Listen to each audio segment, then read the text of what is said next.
We in Mark 8. And I hope you've been reading these chapters with us and just slow reading through it, taking in all the things that Jesus is telling us through this gospel. I want to start in Mark 8, verse 11. Mark 8:11. My God, thank you so much, D. Mark 8, verse 11. I think I'll throw it on the screens for us. It says, then the Pharisees came out and began to dispute with him, seeking from him a sign. This is Jesus that they're talking to. Seeking from Jesus a sign from heaven, testing him. But he sighed deeply in his spirit and said, why does this generation seek a sign? Surely I say to you, no sign shall be given to this generation. Why do you seek a sign? Now, what's crazy to me is that Jesus had been performing miracles for quite a while now. I'm not sure what they're looking for. Like, they could go find the guy that was dead that he raised from the dead. They could go find the blind guy that can see, the deaf guy that can hear. They could go talk to the 5,000 men plus women and children that just got fed fish and bread from a Lunchable. What about the guy that couldn't walk that was lowered through the ceiling? They could talk to that guy. They could talk to the woman with the issue of blood that was healed. They could talk to the little girl that was raised from the dead. They could talk to the wedding that had gallons of water turned to wine. I mean, if you're looking for signs, Jesus has some signs. That's all he's been doing. But these Pharisees, in their pride, in their arrogance, in a religious spirit, said, show us more. Prove to us who you are. And he groans Jesus. He says in his spirit, in his soul, he says, oh, really? You're looking for more signs just to prove.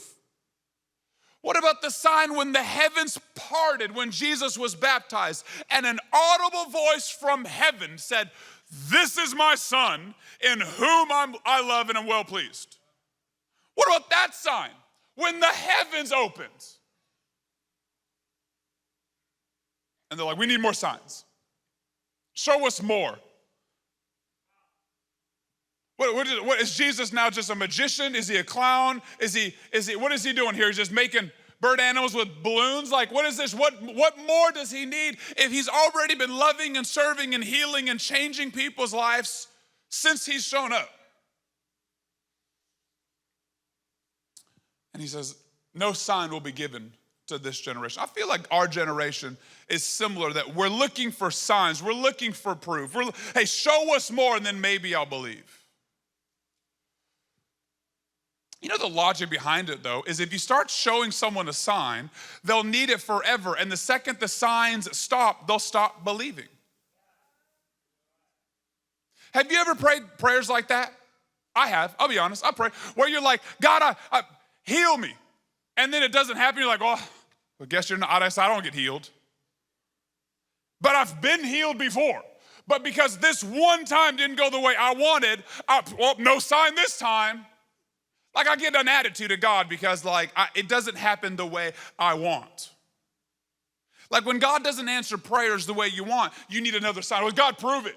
I guess you don't love me. You see, we just are so finicky. We're so fragile. We're so in the moment, often with our relationship with God, that we're just like that. I need a new sign. God's like, a new sign, another sign. No. Here's why. Because Jesus didn't come to earth to perform signs. He came to earth to restore relationship. And so he wasn't here he could have just sent some signs from heaven if he wanted to heal some people, open some eyes, and like if that was his goal, he could have raised Lazarus from the dead up in heaven. He could have been like, Lazarus, there you go, just get out of the tomb. But he came to earth to live and to die, not for signs, but for relationship. And so if you're looking to Jesus as a sign producer, as a sign creator, or even as a prayer answer, like, hey, every time I pray, I need you to answer it. If that's the limitations or the expression of your relationship with Jesus, that's not what he came for.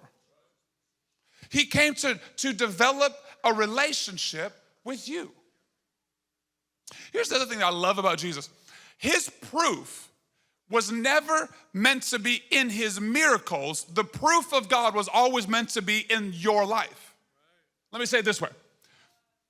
God has reserved the proof of his power for the fruit of your life. We know the scripture, Romans 12:2. Do not be conformed to this world. Don't be like the world. Don't be like the culture. Don't think like it. Don't act like it. Don't be like the world. Don't be conformed, but be transformed by the renewing of your mind. Why? To prove, come on somebody, someone got to know there's some Bible up in here, to prove the good, the acceptable, and the perfect will of God. You see, it's not just to feel good, it's to prove that God is working in your life. So the signs aren't the proof, you're the proof. You're the proof. Paul says it in the New Testament that you are a written epistle. Your life is a letter to be read by the unbeliever. What are they reading by your story? You're the proof, your fruit, your family, your marriage, the level of your peace, the fact that you have joy on good days and bad days, the fact that you don't mess with your sleep. You sleep every night. I don't wake up in the middle of the night stressed out, anxiety. I could fall asleep. Why? Because I got peace. I'm not kept up by anxiety. Why? Because God gave me his peace. And my peace is fruit of God's power in my life. I don't need signs at every turn because I am the sign. You know, this isn't in my notes, but just for a few of you, you do know that no is an answer, right?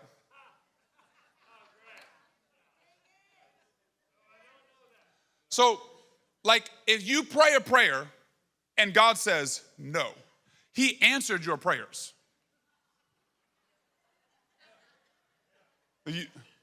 You do get that, right? See, most Christians, God didn't answer my prayers. I'm like, no, he's just said no. You got an answer, just not the one you wanted. You're like, God bless me. He's like, great, tithe. It's gonna be a no. God, I need more friends. Serve on the dream team. It's gonna be a no. God, I need more people in my life. Start a life group. It's gonna be a no. You see, no's are an answer. Some of us have been praying for God to do stuff in our life, and he's like, that's not for you, or that's not for you right now. The proof of God is in the fruit of our lives. Too many of us are signs chasers. The problem is when the signs run out, so do our beliefs. When the signs stop coming, we stop believing. We start doubting. We start questioning, God, do you love me? Are you present? Are you real? Do you love that person more? Are you faithful? And God's like, yes, because I'm not a magician just for your personal show every time you have a prayer request. I'm seeking relationship. Back and forth.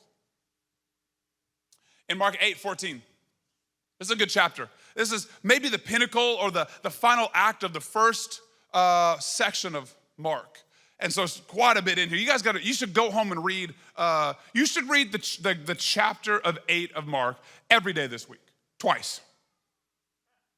Morning and night, so 4 times a day. That's your homework, I'm just kidding. In Mark 8, verse 14, there's this little story. And they're sitting in a boat. Jesus is sitting in a boat with his disciples, got the sail up. I don't know, they might be like rowing. Who knows what they're doing at this moment? But they're in a boat, and Jesus says, hey guys, beware of the leaven of the Pharisees. Beware of the leaven of the Pharisees. And they're like, does he know that we didn't bring bread? We don't have any lunch. Does he know? Is that why he's saying that to us? Does he know that we forgot lunch on shore? And Jesus like, for real? That's where y'all think I'm going with this? You think that I'm just accusing you of not bringing lunch? So my lead in was like, you guys should beware of leaven. Beware of the yeast. No, that's not what he's like. That's not what I meant at all. And he goes on and said, guys, do you not remember that I fed 5,000 men plus women and children with a loaf? Do you not remember I did it again for 4,000? By the way, those are two separate stories. He did the miracle twice. He's like, do you not remember that I just took a Lunchable and I fed thousands? So if you got a piece of bread on the boat, we're good. All of us, for as long as I decide we're good for. No, he goes, no, it's deeper than just you forgot lunch. I'm not accusing you. I'm telling you, guard your heart from the leaven or the yeast of the, why does he say it that way? Because when you put yeast into bread, it seeps into all of it and then causes it to rise. What puffs up your life? What seeps into every part of your life? What part, what is it? Maybe your past. You just don't know what I've been through. You ever talk to someone like you're 3 seconds into talking and somehow they're telling you their life story already. And it's like a sad, you don't know what I've gone through, but this is like, whoa, like you are just so ready to throw that card in every card. Like, oh, because it seeped into every part of their life. Maybe it's an abuse issue or a friend that hurt them. Maybe it's a pride issue. There's just pride. There's an arrogance about everything they do. There's just an arrogance. Why? Because it seeped into all of their life. The Pharisees had this pride, arrogance, works. Everything they did was so works and pride focused that it just got into every part of their life. Jesus is like, beware of that leaven that just seeps in. What is it for you that kind of, it's small, but it touches everything? What about fear? Does fear get into everything in your life too often? For some people, it just seems like fear touches. Like I could never show the dream team. Well, there's a little fear in there. You don't want to say it out loud, but there's a fear of that I just couldn't serve her. Hey, you should start a life group and get some friends over and people, oh my God, I could never, like that just touches that fear button so fast for some people. People in my home, me reading the Bible, like, nope, fear, like this, you're triggering me, Pastor, I'm triggered. Why? Because fear has gotten into all areas of your life. Be aware of the leaven, of the yeast that could seep into every part of your life. You know, the devil's not going to even attempt for most of us to cause us to just wipe ourselves out with one big sin. Like most people aren't gonna stumble from like no one in here, at least I hope no one in here is struggling with murder. Right, Cook? We hope. I mean, we don't want to see your Google history, but we hope. We hope that there's not something weird in there. You're not struggling with murder, but maybe on a daily basis, you're struggling with a little gossip. A little gossip. Like, I don't really gossip. I just call my 3 friends to tell them about this one person we all care about. I'm like, that's gossip. That's the literal definition of gossip. Unless you've called the person that you're talking about, it's gossip. Why? Because this little leaven that could seep into all. See, the devil is not going to get you to trip yourself up with a sin at murder magnitude, but I bet he could get you to gossip every day.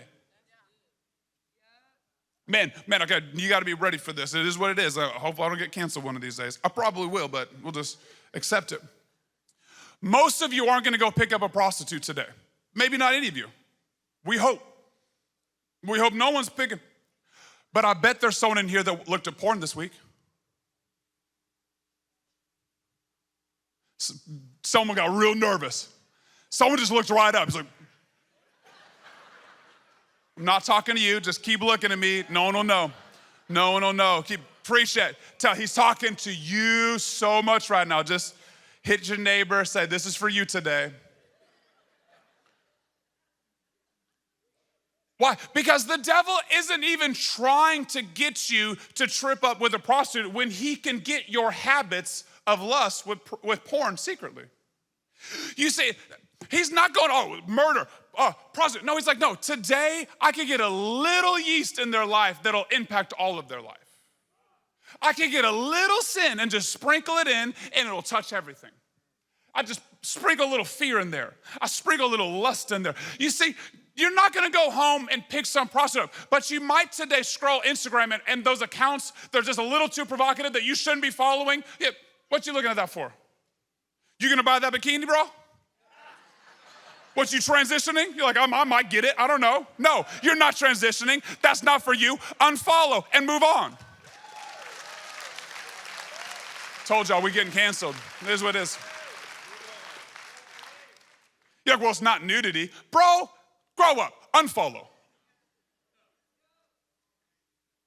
You don't need that in your life. You don't need that in your eyes. And that's the yeast. That's the leaven that's getting to all of your life. You're slowly feeding that desire. I would never do something crazy. No, because daily the devil already has your habits, so he doesn't need more. He already's got all of you. He didn't need to throw a crazy big sin to blow everything up. He's already got a hold of you, and you didn't even know. See, most of us won't do something crazy big sin-wise, but we'll gossip every day. We'll live in fear every day. We'll have pride every day. We'll have just enough lust that it doesn't pass our ranking for what too much is for a bad Christian.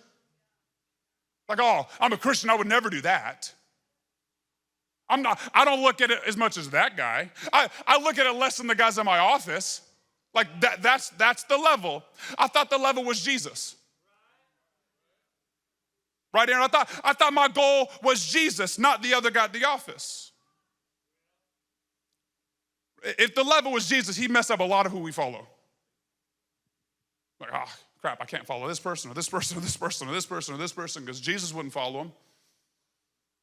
You see, the devil gets a hold of you because many of us are like, I would never do something crazy, but daily we'll do something small. Daily. Mark 8:34. Mark 8:34. They're going to throw it on the screen. You could turn there.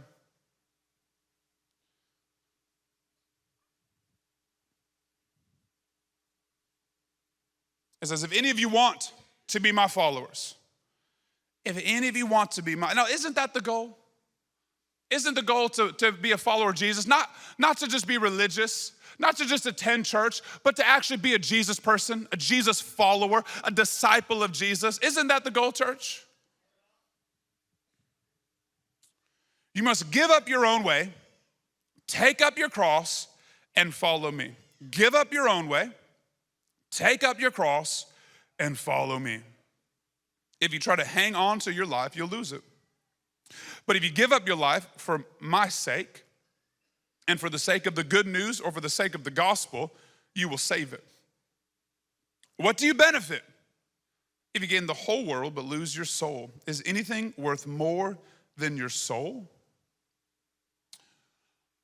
If the goal is to be a follower of Jesus, then Jesus tells us how to do it. The first thing you're gonna have to do is you're gonna have to give up your own way. That's not talking to the person that attends church for the first time that just got out of rehab. That's not talking to the person that attends church that just got out of being a drug addict or an alcoholic or a prostitute. Like he's not talking to the worst of the person like, I know I'm far from Jesus. He's saying, all people, if anyone wants to follow me, that person has to give up their ways. Whether you were raised in church or raised far from church, it doesn't matter. Your ways gotta go. But I got all these desires, I got all these dreams. What about the desires of my heart? We'll get there. Give up your ways first though. Jesus says, now listen, you could decide to not be a follower, but if your aim is to be a follower of Jesus, that's step one from his mouth. To be a follower, give up your ways. You gotta give up your own desires. Why? Because the struggle for most of us, may I say even all of us, is that at the end of the day, we want life to work out for us. There's a sense of selfishness in everything we do. There's a sense of selfishness. There is a broken view of self in all of us. Whether you're prideful or you beat yourself up all the time, it's still a broken view of you that you got to give up. Does that make sense? Like there's a lot of people like, oh, I'm so worthless and I'm so deep. No, Jesus says give that view up, and the prideful, arrogant, give up your pride. See, it doesn't matter which way you go. It always comes back to an issue with you, and you got to give up your ways to follow Jesus. So give up your dreams, your goals, your desires, yourself. Give up my fears. Give everything that consumes me. Jesus, I'm going to give my ways. I used to do it this way. I'm open for what you're going to tell me now. I used to want this. I'm open for what you're going to tell me. I used to want to go here. I used to want to live this way. I used to travel. I used to want to have this much money. I used to want this. But now I'm open. God, I'm giving you my ways because I want to follow after you. That's step one. Give up your ways. But then he keeps going. He goes, and pick up your cross. Give up your ways and pick up. Luke's version of this same story says, pick up your cross daily. See, many of us minimize our Christianity to an altar moment, not a daily lifestyle. Right? Many of us go, oh yeah, I got saved and I went to the altar, or something in my seat, or a youth camp. I was like, Jesus, I give you my life and I love you. And then now, check, Christian. And Jesus is like, no. Give me your ways. And then every single day, pick up your cross. So did you pick up your cross today? Today, when you woke up, you're like, cross. I got it. If it didn't happen today,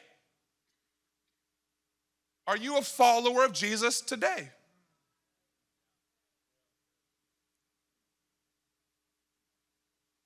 Now, don't feel condemned, but be inspired that Jesus has something for you every day. And that it wasn't just supposed to be a one-time moment at an altar and I move on. No, God's life for me is so big that it will take all of my days to do it. That's inspiring, because that means he loves me a lot more than I give him credit for. He loves me a lot more than I think he does. If his love for me is so broad and it's so deep and it's so profound that every single day of my life, he's like, I got something more for you. I got a plan. I got a purpose. I got vision. I got more. I can lead with you. I can love people through you. I can bless you. You can serve through me. Like I got something today. That means he loves me a lot more than I'm giving him credit for. Because it's not a moment. It's not an altar. It's not a once a week thing. Pick up your cross today. What is that? What does pick up my cross today mean? It means pick up what crucifies my desires. Crucifies me. Jesus went to the cross and he sacrificed himself for you. And I have to daily sacrifice myself for others too. So no longer can I get offended because I'm holding a cross. But you don't know what they did to me.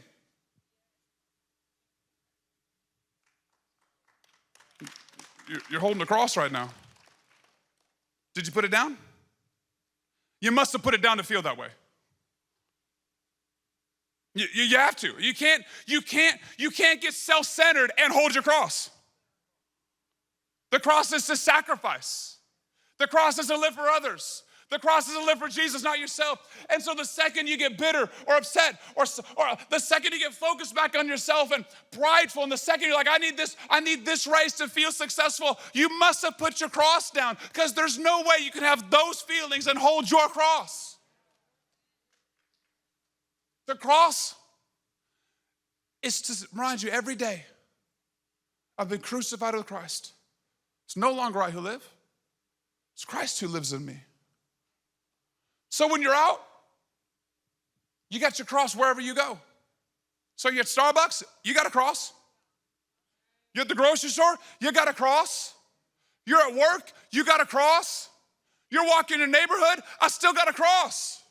Because I picked it up this morning and I'm doing life with it. And so it's no longer my desires. It's no longer about me. I'm living my life, carrying my cross for the good of people, to be a witness for people. I'm carrying this. Why? Because I'm the proof that Jesus needs. I'm being transformed every single day to prove his perfect will in my life. And to be transformed every day, I got to hold my cross every day. See, so it's no longer weird to be a star, like, hey, how's your day going? Can I pray for you? Because you're holding a cross. It can't get any weirder.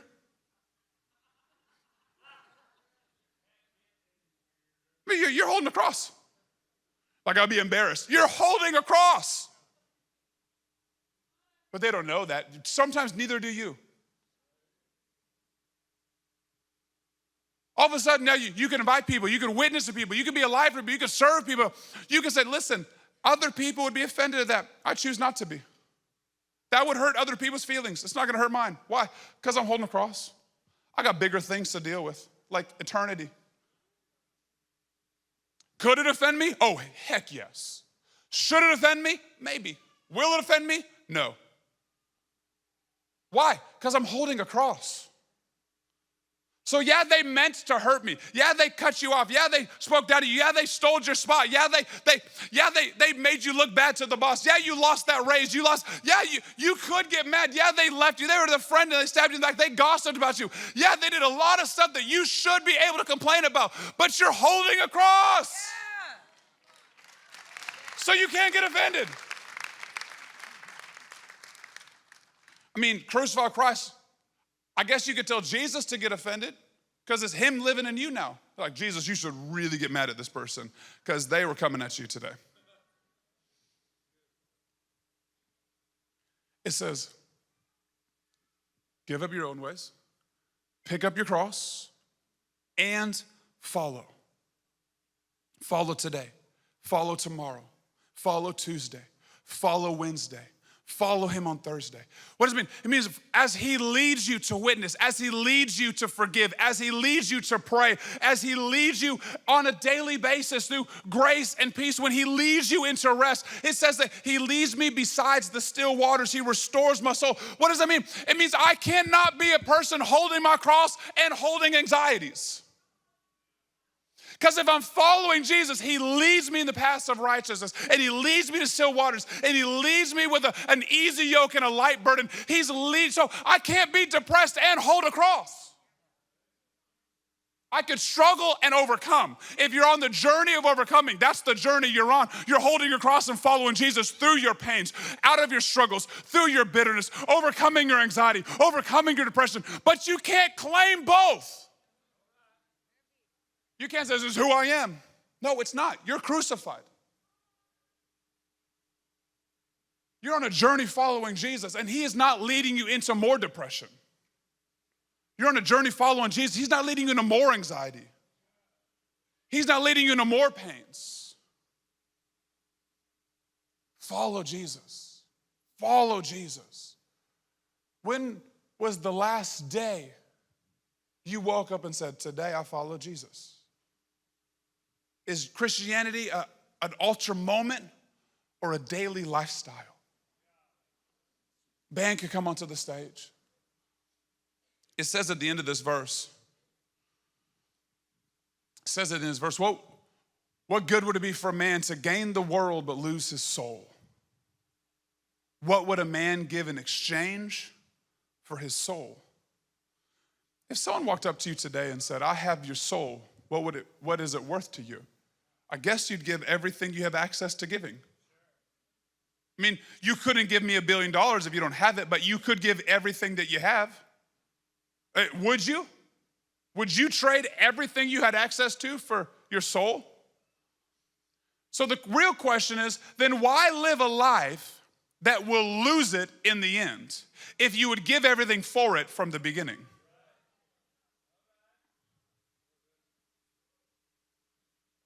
See, Jesus is the only source that you can live for that he promised from the get to make sure that he gave your life back. No other source is in existence to give life back.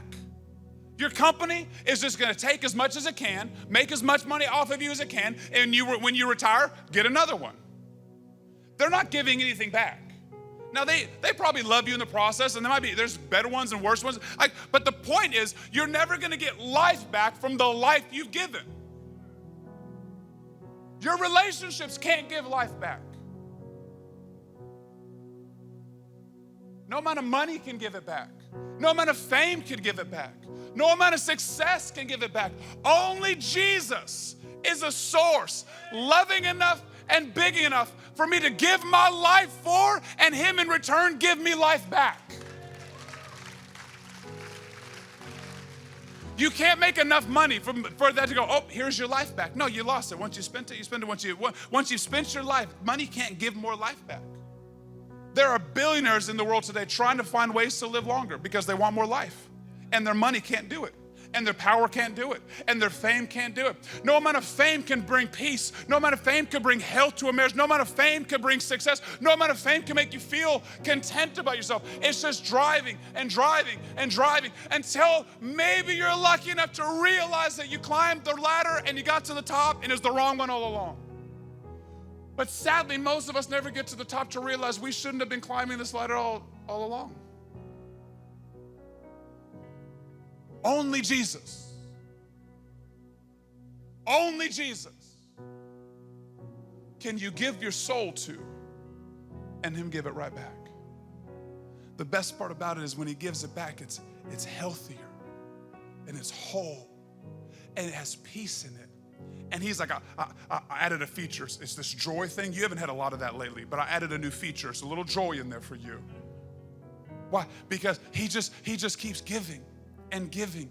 And you thought, man, I thought I was crucified. And I'm like, yeah, but he's just in return giving life all the way back. That's what he came for. Remember, he didn't come for signs. He came for relationship. Psalms 37:4, it says, to delight yourself in the Lord, delight in him, and he will give you the desires of your heart. See, a lot of us know the second part. God will give me the desires of my heart, Pastor. If what? If I don't know. There's more to that verse? Yeah.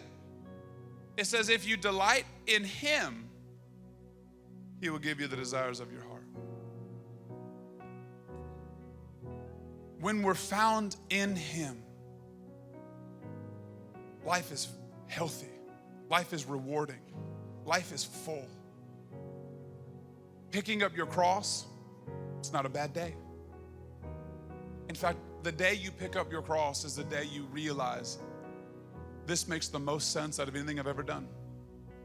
I've never done something that feels more natural than following after Jesus. Come with every head bowed and every eye closed.